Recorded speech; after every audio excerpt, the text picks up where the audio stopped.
Hello, you beautiful legends, and welcome to Blunt Force Healing Podcast. This is episode number 822. And if you watched or read about previous day, the day 821, you probably know that on Monday I was kind of a little bit stressed because I tried to find the birth certificate of Julian because I knew that we have one of the original long form copies at home, but the problem is that I keep documentation in different places, and some of them are in the attic. So, these are one of those documents that you don't use frequently, so they lie down somewhere and keep getting forgotten where they are.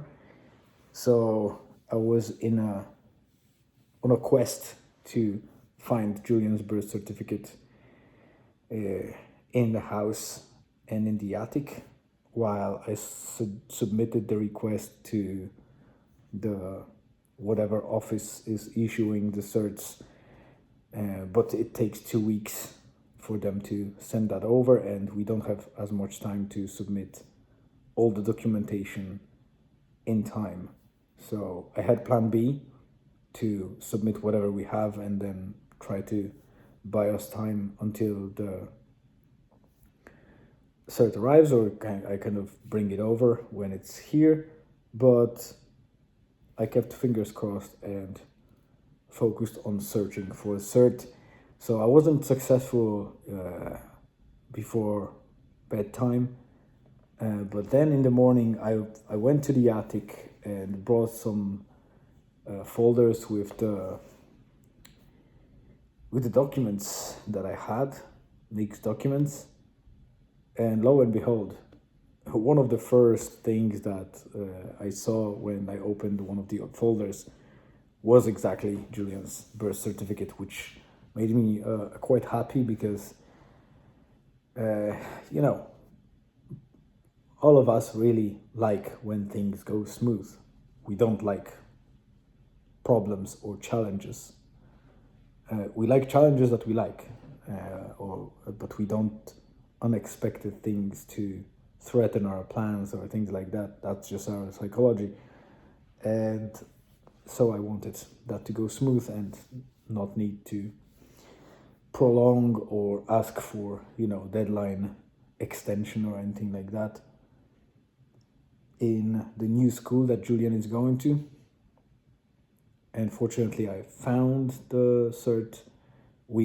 After school we went to a local photo shop where Julian had photo taken, the passport photo, because we needed to submit also 2 passport size photos with the paperwork. And later on I dropped Julian at home and went to school and brought all the paperwork. The lady out there checked all the paperwork and kept our own made kind of copy of birth cert, not the original. I just scanned it and reprinted, and she used the original to verify that it's the original and that the Julian's kind of birth date matches whatever is in the paperwork, and she returned the birth cert to me. So it's back in the house, and I will have a second copy sent by the office anyway. So I will have 2 birth certificates of Julian at home, and probably next time I will need them. I won't be able to find any of them at first. I can assume that, because that's what happens. When you search for something, it's usually not there. So, yeah, papers are submitted. Julian is enrolled, as I titled the episode. So he's going to local tech school for his junior year, and hopefully he likes it. He's already excited, so it's nice to know that 2025, 2026 will be his year in the new school. So that's pretty much the highlight of the day. There was a lot of small things that are not worth mentioning, just the regular routines at home. We didn't go for any walk, as far as I know, anything significant that would be worth mentioning. So yeah, it's still that dual period of time before Christmas, and I hope that something more exciting happens. But for now, that's it. Thank you very much for tuning in. Have a great rest of the day, afternoon, evening, wherever you are on the globe, because I know that you are in different time zones. Stay tuned and see you again.